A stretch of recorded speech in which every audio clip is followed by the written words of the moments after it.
Bueno, perfecto. Pues agradecerle al doctor Chacón pues el acompañamiento para este club de revistas.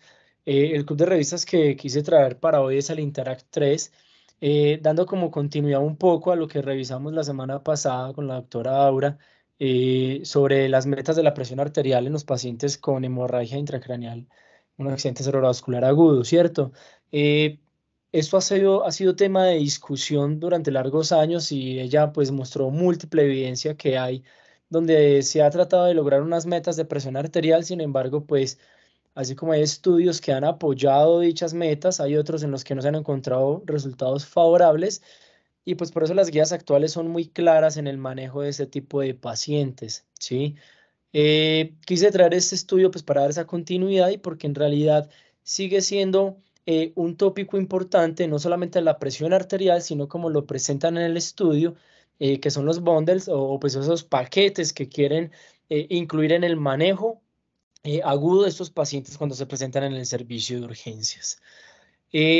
Son múltiples autores, sin embargo, habían unos autores que eran pues obviamente los autores principales y que se encargaban como de hacer la dirección completa de todo.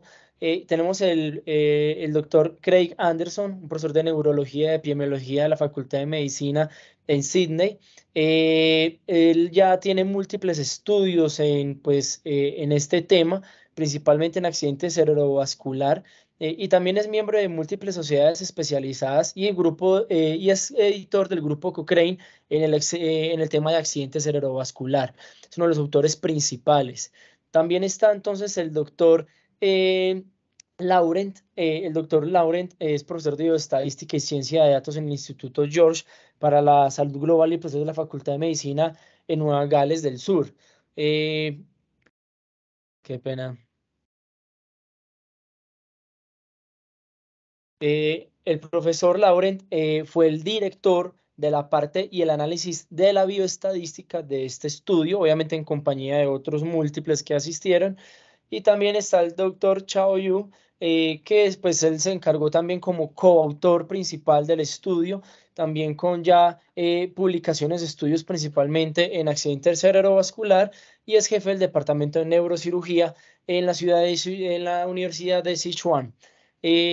Este estudio fue publicado entonces en The Lancet, una revista pues ya reconocida por todos, ya la conocemos, pertenece al cuartil 1, ¿sí? Con un factor de impacto elevadísimo, pues que obviamente nos da confiabilidad y nos asegura pues que estamos ante pues una buena revista para el estudio y obviamente el análisis de un artículo en este momento.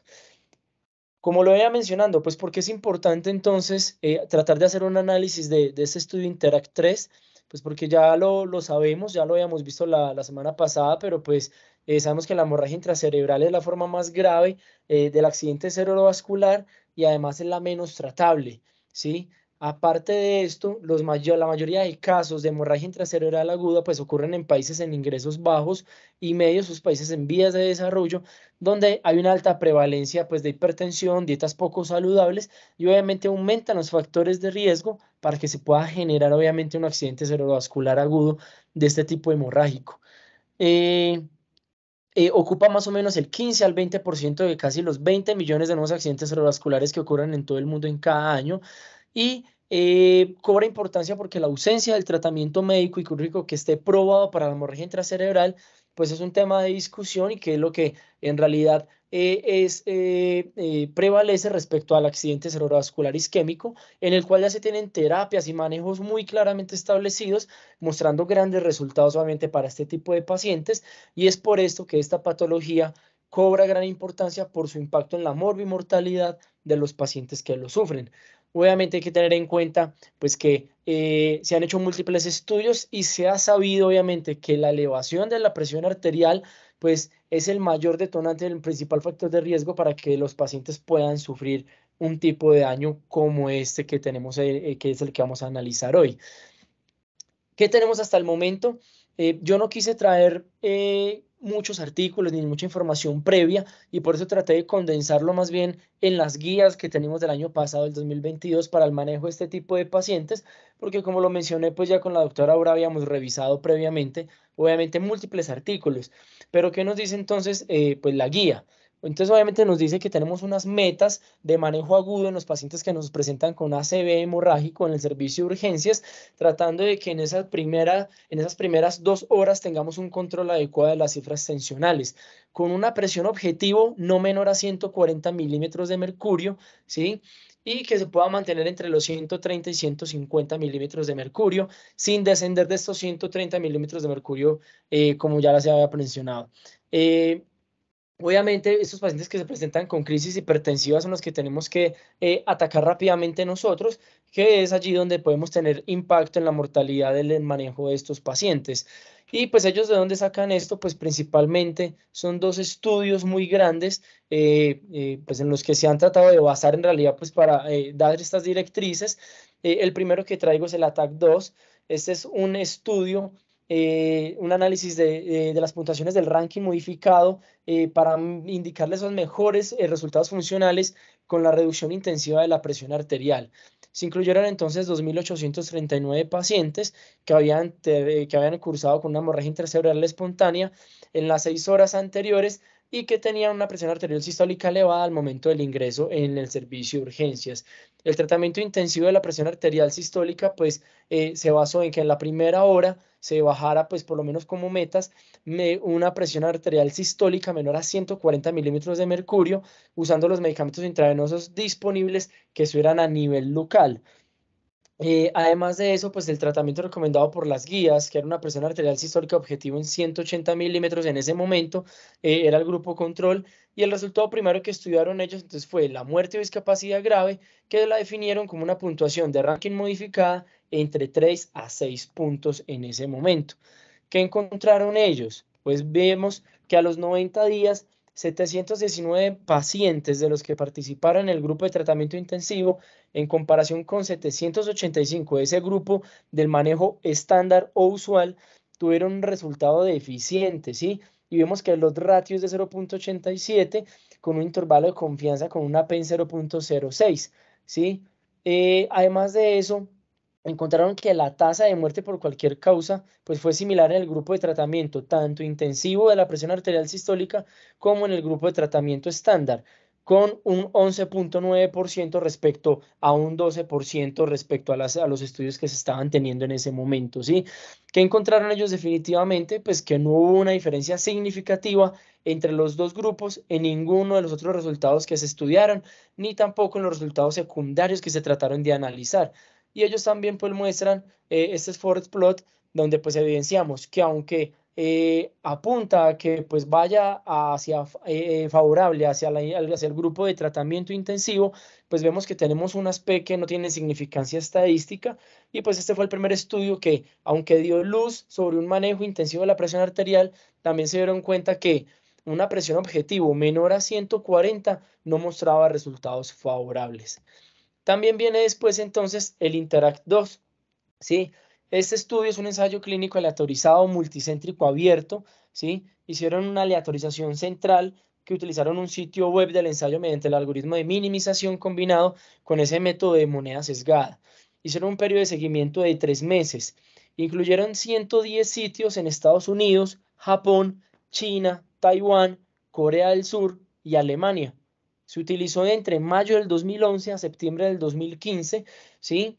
Y lo que querían ellos ver entonces, pues, era entonces en realidad si el descenso y el control de la presión arterial sí tenía un impacto en realidad en el manejo de estos pacientes. Como criterios de inclusión, pues entonces ellos tenían pacientes de 18 años o más que tuvieran una escala de coma de Glasgow mayor a 4. Además de eso, hicieron medición del hematómetro parenquimatosa que se estuviera cruzando en ese momento y que fuera más de 60 centímetros cúbicos. Dentro de las 3 horas, inicialmente ese era el protocolo, pero tuvieron que ampliarlo a 4.5 horas posterior al inicio de los síntomas y ellos lo explican es principalmente por la recolección de los pacientes que tenían en ese momento. Que tuviera al menos una lectura de la presión arterial sistólica de 180 milímetros de mercurio o más mientras estuvieran en el inicio de los síntomas y el inicio del tratamiento antihipertensivo. En este estudio, el agente de primera línea que se utilizó fue la nicardipina, ¿sí?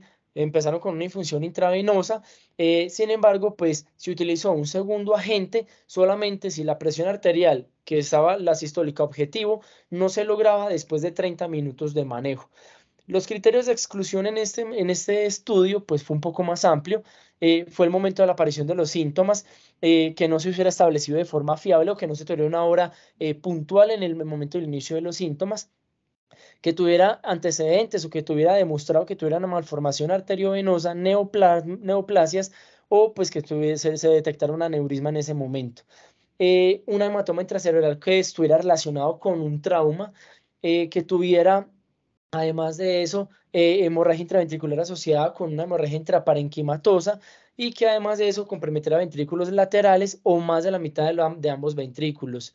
Que el sujeto fuera considerado para intervención quirúrgica inmediata, que fuera una paciente en embarazo o que tuviera un parto o que hubiera tenido parto en los primeros 30 días anteriores a ese episodio, o que tuviera lactancia activa.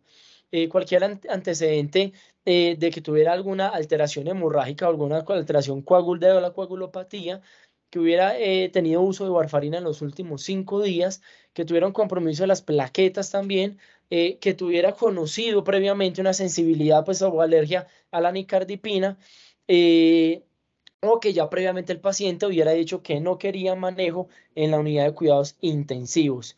Entonces, pues ellos, ¿qué querían hacer con este grupo de intervención? El tratamiento se le podía iniciar antes de que se autorizara a ese paciente para reducir la presión arterial sistólica si estaba mayor o igual a 180 milímetros de mercurio. Eh, Sin embargo, los pacientes que la presión bajó más de 140 milímetros de mercurio, esa presión arterial sistólica, no fueron candidatos a la autorización. Y el grupo control, con una presión arterial sistólica objetivo entre 140 y 180 durante las primeras 24 horas. ¿Qué encontraron entonces ellos en este estudio? Dos cosas principales. Ellos querían estudiar entonces en el resultado primario la proporción de pacientes que tenían una puntuación de ese ranking modificado de 4 a 6 a los 3 meses de que se hubiera hecho la intervención. ¿Qué encontraron ellos? Como vemos, que sin diferencias en ambos grupos, tanto intervención como control, ¿sí? Con una P que no era significativa y pues un risk ratio que tampoco fue prevalente.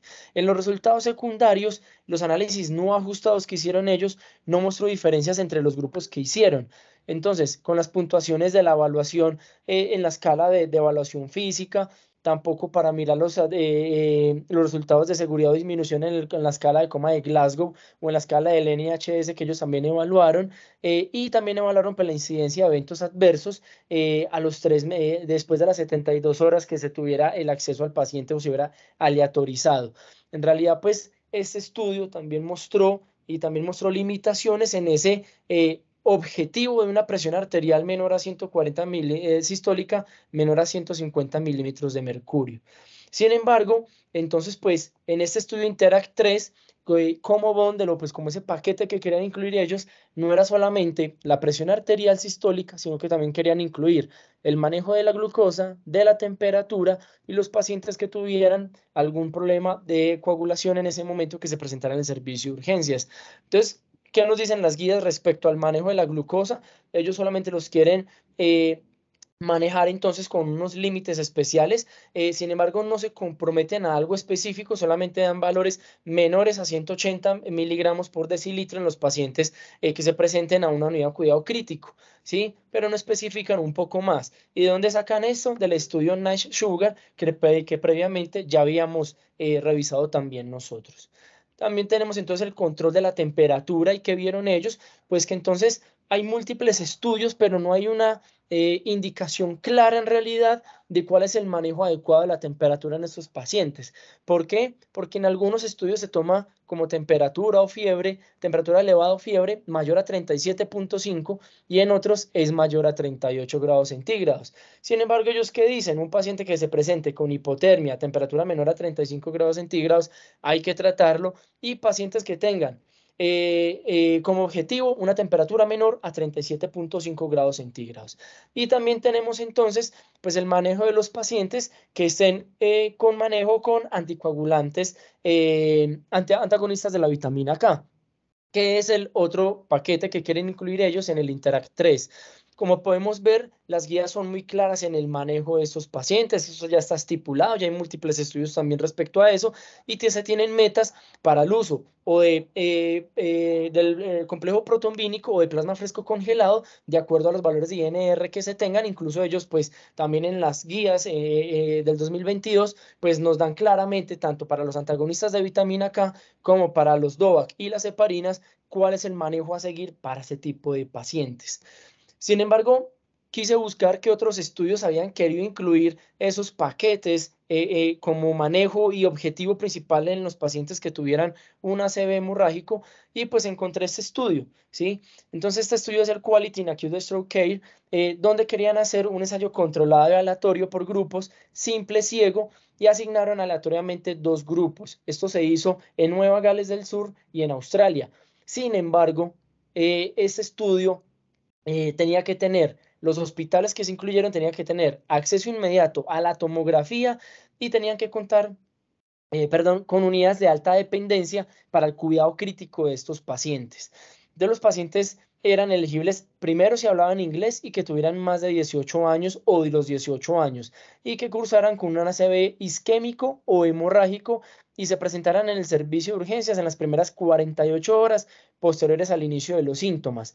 Aquí, ¿qué quisieron hacer ellos? Entonces, también con la escala modificada de ranking, mirar entonces cómo estaban sus pacientes después a los 90 días, tanto para muerte o dependencia funcional, pero incluyeron en el paquete entonces, aparte del control de las cifras tensionales, la temperatura, la disfagia y el control glucémico de estos pacientes, ¿sí?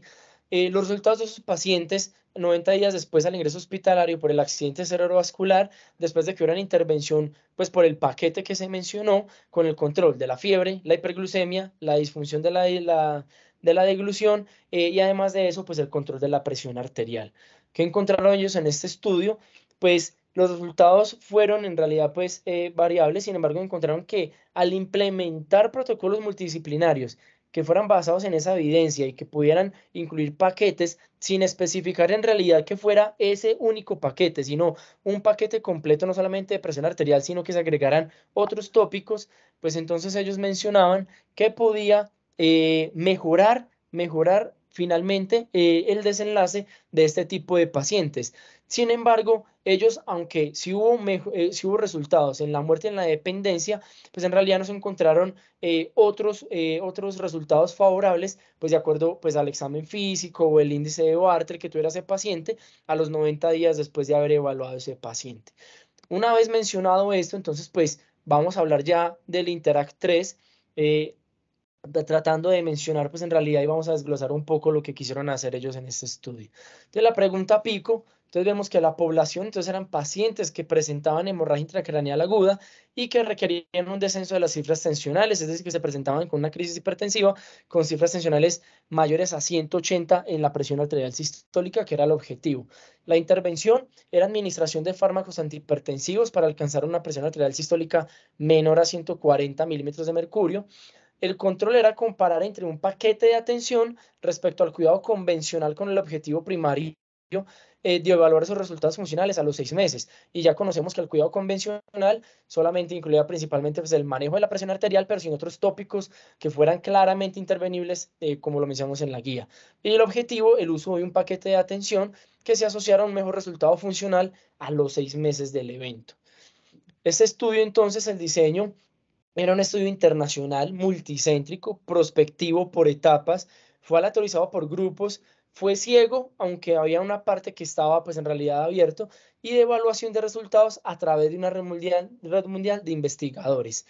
Los hospitales eran elegibles si no tenían protocolos establecidos para el tratamiento de la hemorragia intracraneal o si el protocolo que tenían era diferente al que ellos querían implementar.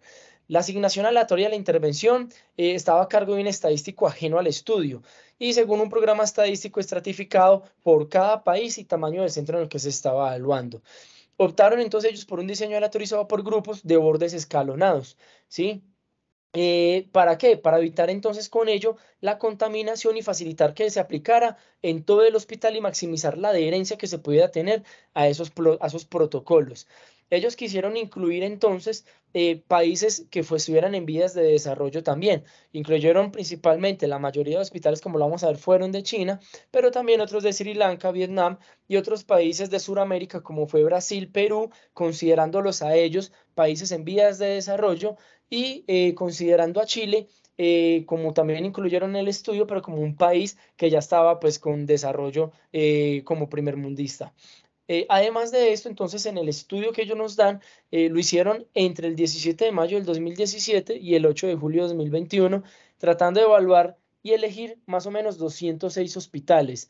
De estos se escogieron 144 hospitales en 10 países que fueron los que aceptaron unirse y se asignaron aleatoriamente en el ensayo. Sin embargo, 22 hospitales se retiraron antes de comenzar a inscribir todos los pacientes y otro hospital se retiró mientras ya se habían inscrito varios pacientes, pero estos se tuvieron que eliminar dado que no se obtuvo la aprobación regulatoria de todo pues el equipo que estaba trabajando. Por ende, entonces, la inscripción total de los pacientes comenzó en diciembre del 2017 y finalizó en diciembre de 2021. Y cuando finalizaron en 2021 tenían más o menos 7.000 pacientes inscritos, con un total de 122 centros, incluyendo países que eran Brasil, China, Chile, India, México, Nigeria, Pakistán, Perú, Sri Lanka y Vietnam. Una vez vieron que ya tenían pues en realidad la muestra que ellos querían, como lo vamos a ver, finalizaron la recolección y el seguimiento de los pacientes en junio de 2022 para que en noviembre de 2022 se dedicaran al análisis de los datos y así poder publicar en 2023 pues por lo menos ya los resultados iniciales de esto. Sin embargo, pues entonces ellos, el estudio, el análisis de este estudio lo dividieron en varias fases y en varios grupos. En la fase uno, ¿qué hicieron ellos? Entonces, en la fase uno simplemente observaron a todos los hospitales en las condiciones del grupo control de atención habitual, fuera que tuvieran un protocolo o un paquete de atención o fuese que no lo tuvieran. Solamente los observaron según como el hospital que estuviera manejándose, pues los manejara en esa fase aguda. En la fase 2 el primer grupo de hospitales. Entonces, en la fase 2 ese primer grupo de hospitales ya empezaba a recibir la intervención de ese paquete que ellos estaban incluyendo. Luego, de manera secuencial, el grupo 2 y por último el grupo 3, ¿sí? Por esto, el paquete de intervención ya en las fases 3 y 4 ya todos tenían que tener ese paquete de intervención completo, ¿sí? Los del grupo 1 obviamente tenían más tiempo, ¿sí? De intervención de ese paquete, a diferencia obviamente del grupo 3 que, que tuvo menos tiempo de intervención de este paquete. En cada fase los hospitales tenían que tratar una media de 19 pacientes aproximadamente que tuvieran hemorragia intracraneal aguda.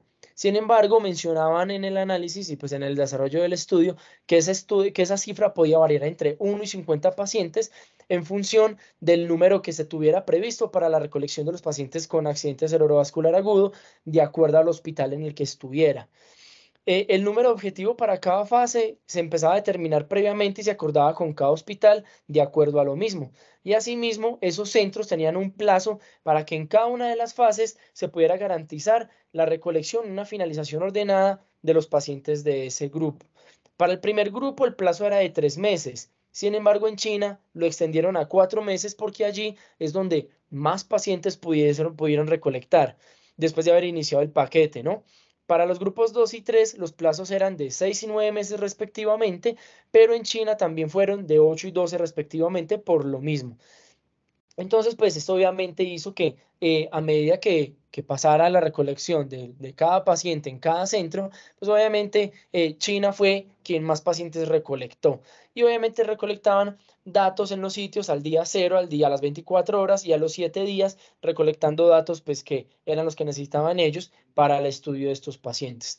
El financiamiento fue por múltiples grupos, como lo podemos ver, y los lineamientos éticos se dieron de acuerdo a la Declaración de Helsinki y al Comité de Ética de la Investigación de cada hospital. Ellos tenían entonces dos consentimientos, uno para el que estuviese a cargo del paciente o si el paciente podía firmar el consentimiento, y otro para el médico o los médicos que iban a intervenir a ese paciente con ese paquete. Y además de eso, pues el consentimiento de la aclaración de ética de Helsinki. El tamaño de la muestra, entonces, este estudio estuvo diseñado con una potencia del 90%, con la finalidad de lograr una detección, para poder detectar una reducción del 20% en esas probabilidades del odds ratio de un peor resultado utilizando una regresión logística ordinal. Ellos utilizaron simplemente la fase estándar que tuvieron en la segunda fase que tuvieron en el Interact 2, donde vieron que las puntuaciones de la escala de ranking modificada fuera pues de 0 a 6 respectivamente y que pudiera corresponder a una mejora absoluta en la proporción de los pacientes que iban a tener un mal resultado, es decir, que tuvieran una escala de ranking modificada mayor a 3 puntos hasta lograr los 6 puntos, ¿sí? ¿Qué decían ellos? Entonces que eso se traducía en una reducción del riesgo relativo del 10% para el cálculo de estos pacientes.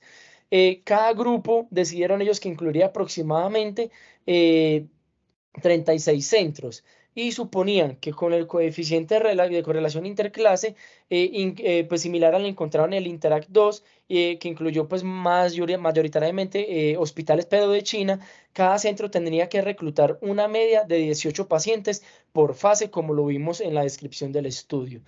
Si se tiene en cuenta entonces pues que el 5% de los pacientes que se iban a atender con un resultado ausente, cada centro tenía que seleccionar por lo menos una media de 19 pacientes por fase, que iba a suponer un tamaño de 8.360 pacientes, decidiendo 110 centros por 4 fases, cada uno con 19 pacientes.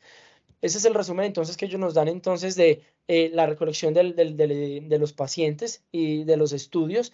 Y los sitios hospitalarios entonces fueron asignados aleatoriamente en 3 secuencias con 4 periodos. ¿Sí? Ellos hicieron esto mediante una lista generada por computadora por un estadístico del ensayo que ellos tenían usando bloques permutados en ese caso, tanto estratificados por país y además de eso el número proyectado de los pacientes que suponían se iba a reclutar por cada sitio, ¿sí?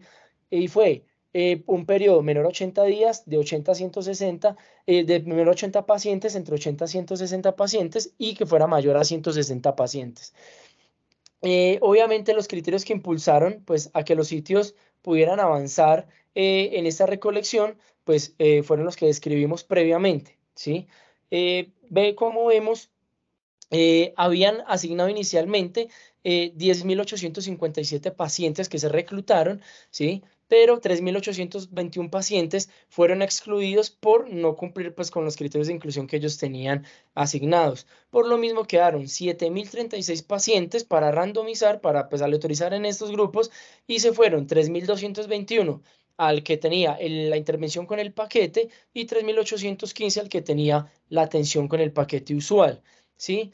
En el paquete que tenía, que era con intervención con el paquete completo que ellos querían intervenir, se perdieron 222 pacientes de seguimiento eh, y en el otro grupo se perdieron 374 pacientes, quedando finalmente en el grupo pues, que querían intervenir con el paquete 2.892 pacientes y en el grupo de atención usual 3.363 pacientes.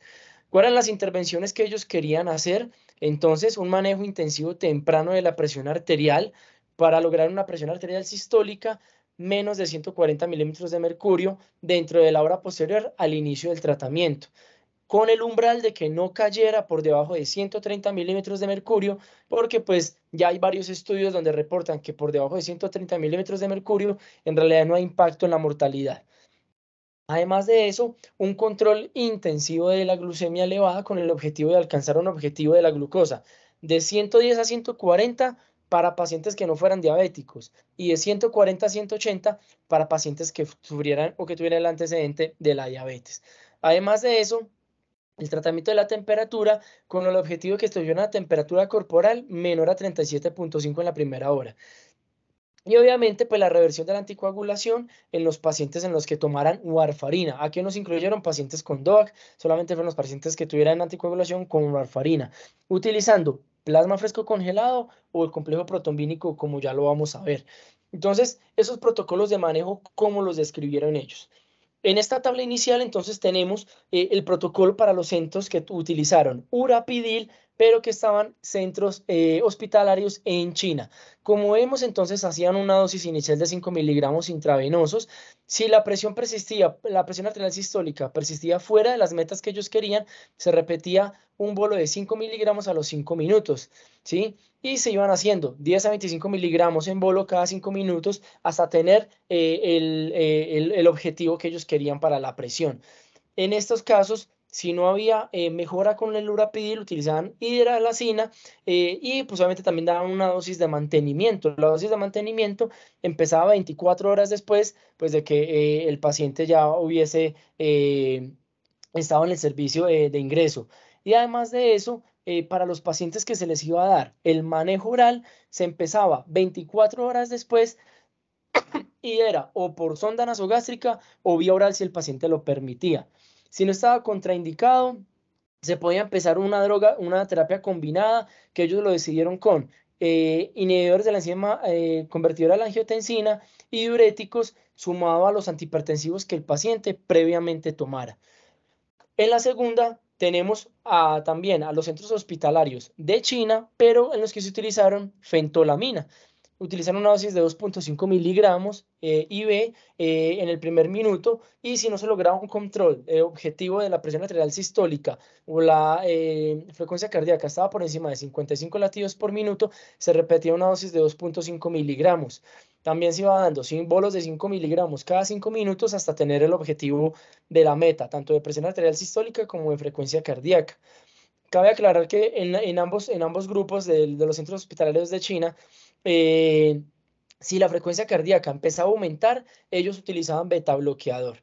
En ese grupo de fentolamina, el segundo medicamento también utilizado fue la hidralazina. Y también estos pacientes, pues fue lo mismo. 24 horas después se trataba de iniciar el manejo con antihipertensivos orales, preferiblemente que fuera IECA con un diurético, más los antihipertensivos que el paciente utilizara previamente. En esta segunda diapositiva, entonces vamos a ver en los pacientes que tuvieran fuera de China un manejo antihipertensivo que no contaran con la betalol. En estos pacientes se utilizó entonces hidralazina con las mismas dosis que vimos ahora, también logrando las metas de presión arterial sistólica que ellos tenían. Y si la hidralazina no servía para el control y las metas de esa presión arterial sistólica, utilizaban metoprolol. Los pacientes que no mejoraban con eso, pues también repetían entonces los bolos de 10 a 20 miligramos hasta que se lograra obviamente un control de la presión arterial sistólica y ya cuando lograban ese control no permitían que bajara por debajo de 130, 80 las metas de presión arterial totales en los pacientes. Y en este segundo vamos a ver entonces los pacientes de los centros hospitalarios que se estudiaron fuera de China y que sí contaran con la betalol, pues que en realidad aquí es donde entramos nosotros también. Entonces el manejo con la betalol, una dosis inicial de 10 miligramos era para probar, si no se lograba el control se repetía una dosis de 10 miligramos y empezaban con dosis de 20 miligramos cada 5 minutos hasta que se lograra el control absoluto de la presión, incrementando bolos de 40 miligramos si era necesario. La dosis máxima de la betalol que ellos mencionaron fue 300 miligramos en 24 horas. Y ellos acá ponen que si con el labetalol no mejoraba, pues utilizaban hidralazina, ¿sí? Y en este último grupo, entonces fue protocolos para países fuera de China que utilizaran clevedipina, ¿sí? Y los pacientes que no mejoraban con el clevedipina utilizaban hidralazina. Sin embargo, pues mencionan otros medicamentos antihipertensivos que utilizaron, pero sin embargo no escriben de adecuada manera cómo fue la utilización o en qué casos fue que se utilizaron, como fue el esmolol, el diltiazem, el nimodipino, la nitroglicerina, enalaprilato y la furosemida, ¿sí? Por el otro lado, el control y el protocolo para el objetivo de la temperatura lo describieron entonces con el control de la temperatura a nivel timpánico, ¿sí? En realidad no describen pues, el elemento, el instrumento utilizado ni cómo se hacía la medición, sin embargo, fijaron solamente fue los objetivos. Si se presentaba en esa primera hora con una temperatura mayor a 37.5, daban 0.5 gramos de paracetamol, que fuera vía oral o rectal. Se volvía a tomar a la hora. Si persistía por encima de 37.5, se daban 0.25 gramos de metimazol intramuscular para evaluar a la hora si tenía o no fiebre. Y si no tenía fiebre, pues esos grupos iban a un control cada 4 horas, pero si nuevamente presentaba o persistía con un pico febril, que lo definían ellos como mayor a 37.5 grados centígrados, utilizaban medios físicos fríos pues, para el control de la temperatura. Si definitivamente no servía, utilizaban solución salina al 0.9% que la tenían congelada previamente. Y con esto querían pues obviamente lograr el control de esa temperatura en los pacientes. Y el control glucométrico, entonces, como lo habíamos descrito, para los pacientes no diabéticos entre 110 y 140 y para los pacientes diabéticos entre 140 y 180. Una vez ingresaba el paciente, se le tomaba la glucometría, pero además de eso se tomaban muestras para hemoglobina glicada a todos los pacientes.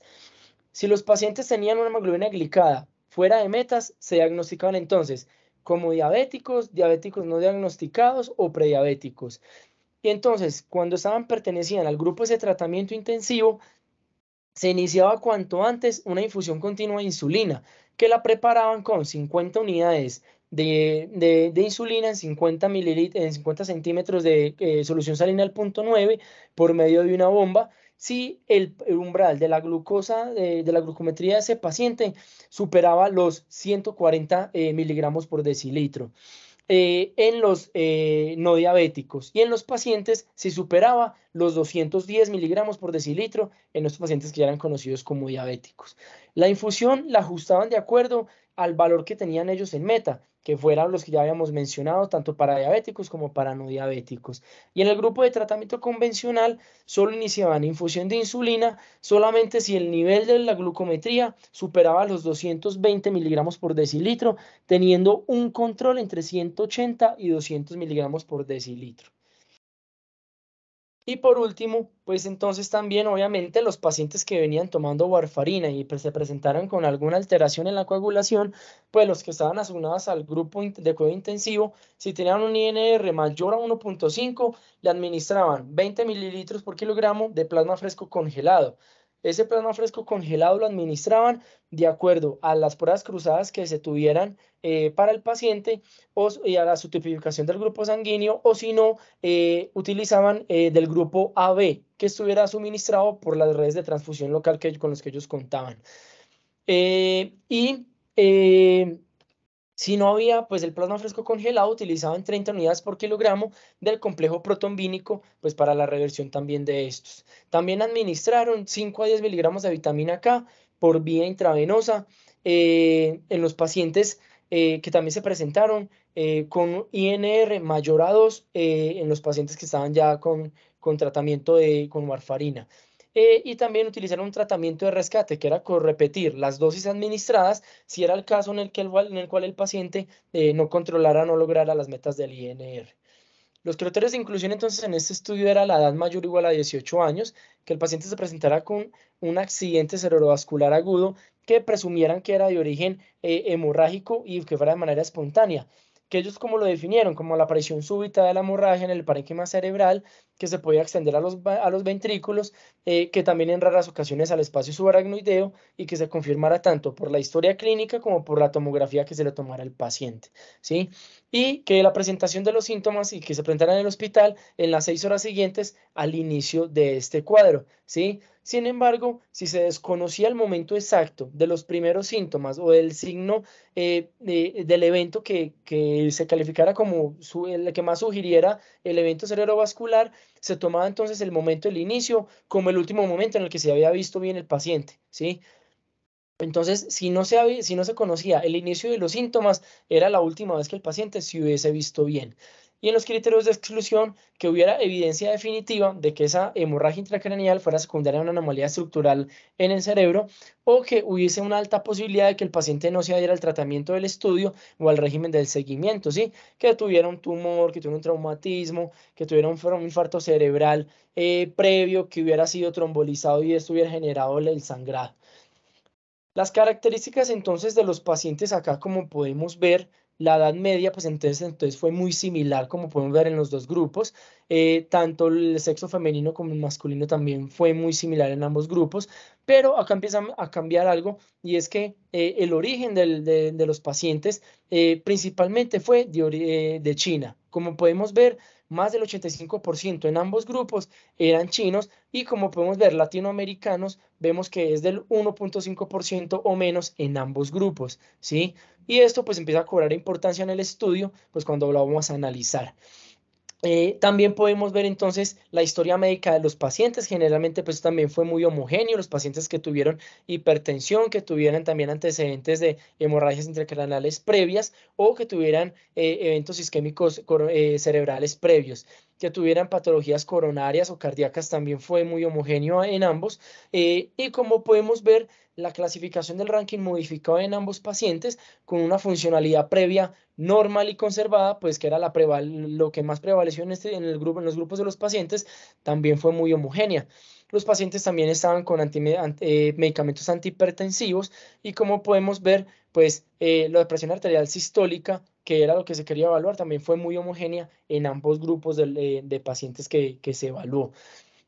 Acá podemos ver también los pacientes, entonces, a los que se les midió entonces el compromiso del NIHSS, ¿sí? Como lo podemos ver también fue muy homogéneo en ambos grupos. Entonces, en realidad las características de los grupos fue muy homogénea, sin embargo, pues fue exceptuando en la clasificación del origen de la etnia de los pacientes, que en realidad la mayoría sí fue en ambos grupos, obviamente, de chinos, pero pues que en realidad para nosotros no es un dato que en realidad sea tan alentador. El resultado primario entonces era la escala del rango modificada a los 6 meses, analizada como un resultado ordinal que fuera de categoría 0 a 6. Y como ya sabemos, entonces la categoría 0 era con una funcionalidad adecuada y mayor a 3 o 6 ya tenía un compromiso funcional o 6 que era la muerte. Los resultados secundarios, muerte o dependencia, que era medida en este caso por la escala NIHSS a los 7 días. Lo siguiente era a los 6 meses, con un mal resultado definido por una puntuación de ranking modificado de 3 a 6. También midieron la calidad de vida relacionada con la salud por medio de la misma escala del Eurocall con el grupo 5 Dimension. Y además de eso, también evaluaron como resultado secundario la duración de la hospitalización y la residencia del paciente. Y se referían a ello, era si el paciente se iba para la casa o si definitivamente se iba a hogar geriátrico y obviamente relacionado es de su condición final con la que el paciente salía. ¿Qué podemos analizar entonces de los resultados iniciales en el manejo inicial de estos pacientes que se evaluaron? Entonces, podemos ver los pacientes que se llevaron a salas de neurocirugía, fue muy homogénea también, tanto en el grupo de intervención del paquete como del de cuidado usual, casi pues una mayoría de pacientes que se llevó a salas de neurocirugía. Podemos ver que los pacientes que se presentaron y que se les pudo hacer un control de la presión arterial sistólica, también fue muy homogénea y fue pues grande en ambos grupos. Podemos ver entonces que el tratamiento intensivo de la glucosa también se hizo de manera similar en ambos grupos de pacientes, al igual que el tratamiento para el control de la temperatura y también para el control de la anticoagulación por agentes que fueran antagonistas de la vitamina K con un INR que estuviera menor a 1.5.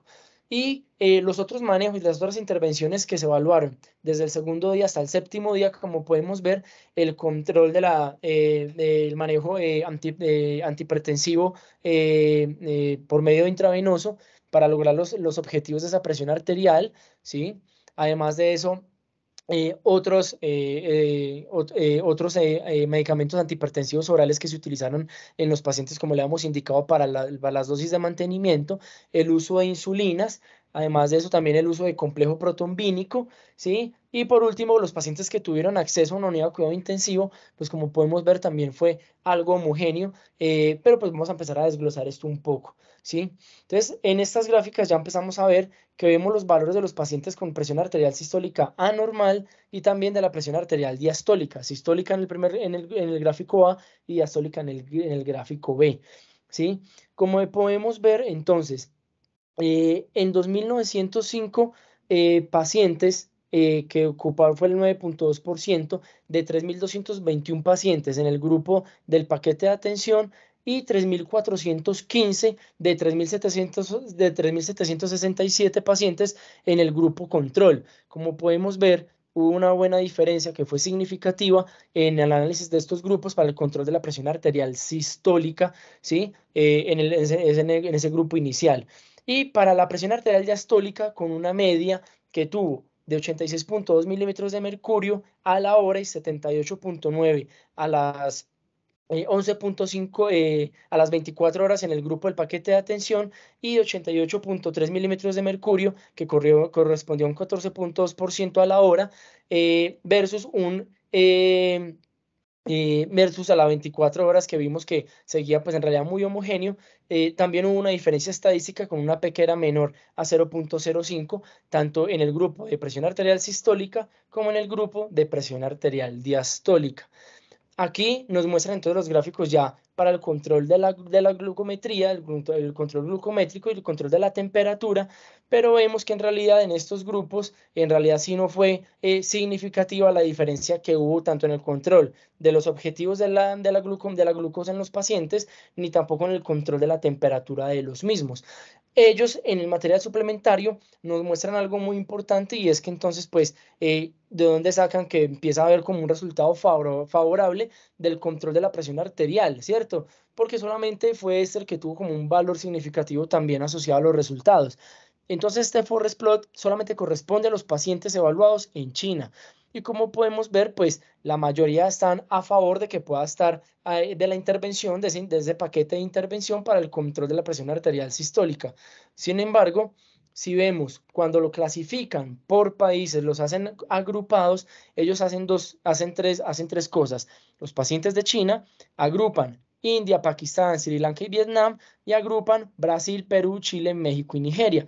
Y como podemos ver, ya aquí cambia un poco los resultados, sin embargo, pues en este grupo vemos que logra un buen odds ratio, sin embargo, pues es de aquí que empiezan ellos a demostrar los resultados que se empiezan a ver en este tipo de pacientes. Esta es la distribución bruta de las puntuaciones entonces del ranking modificado a los 90 días. Esas puntuaciones de ranking modificado oficialaron entonces de 0 a 6, ¿sí? Con 1 que indica síntomas sin discapacidad y 3 ya empieza a indicar una discapacidad, un índice de discapacidad moderada y 6 pues que ya indica la muerte. En este gráfico entonces que nos muestran ellos que sí hubo una diferencia significativa entre el grupo del paquete de atención y el grupo de control respecto pues a este desenlace que buscaron ellos, con un ratio común que indicaba que había una menor probabilidad de peor resultado funcional en el grupo del paquete de intervención.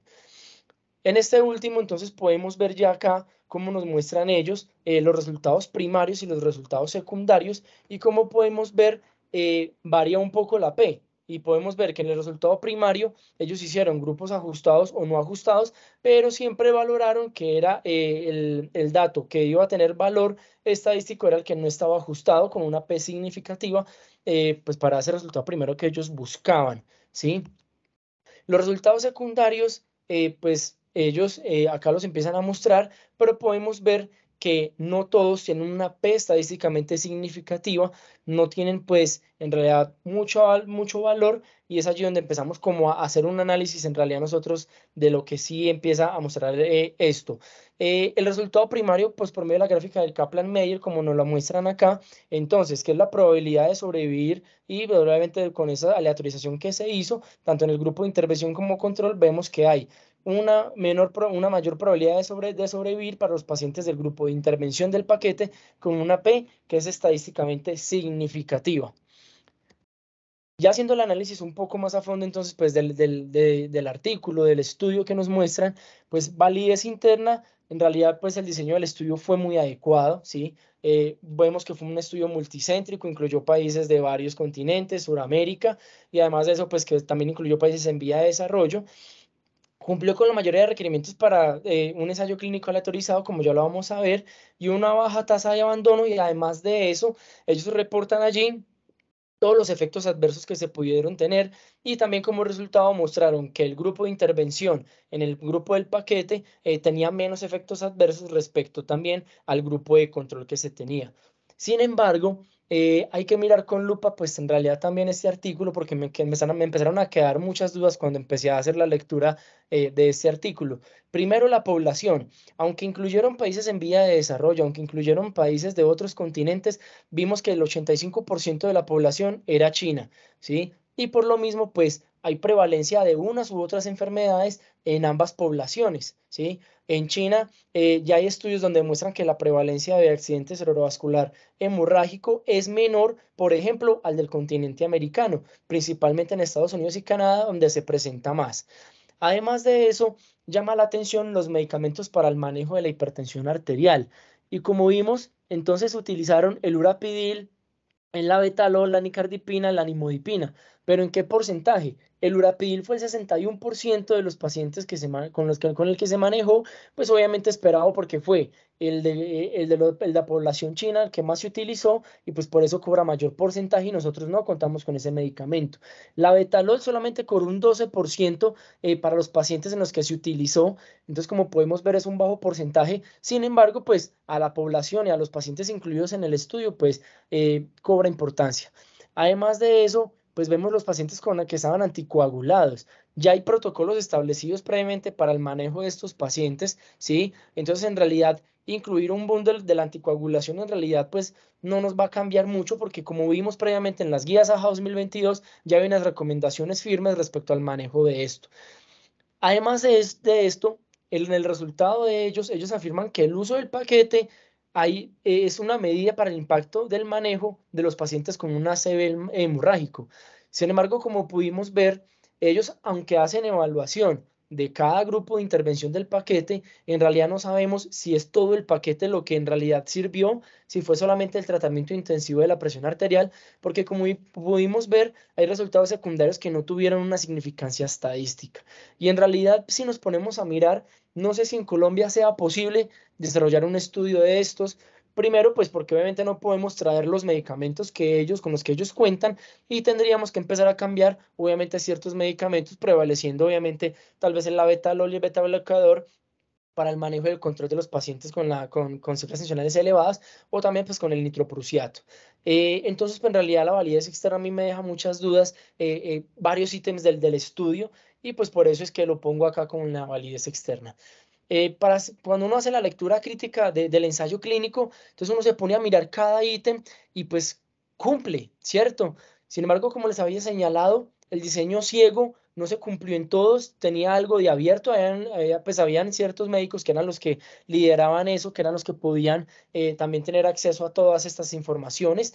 Y lo otro, pues es obviamente el financiamiento que tiene el estudio, porque se demostró que aunque fue múltiples autores y múltiples financiamientos, de ellos tres, que eran dos coautores principales, dos principales, tenían relación con las casas farmacéuticas que estaban financiando este estudio. Entonces, pues también en realidad eso sí ya deja un sinsabor allí de qué es lo que puede estar pasando, porque eran dos coautores principales del estudio. Eh, Eso era lo que tenía pues para el club de revistas de hoy. Quedo atento entonces pues a los comentarios y a las preguntas que se tengan.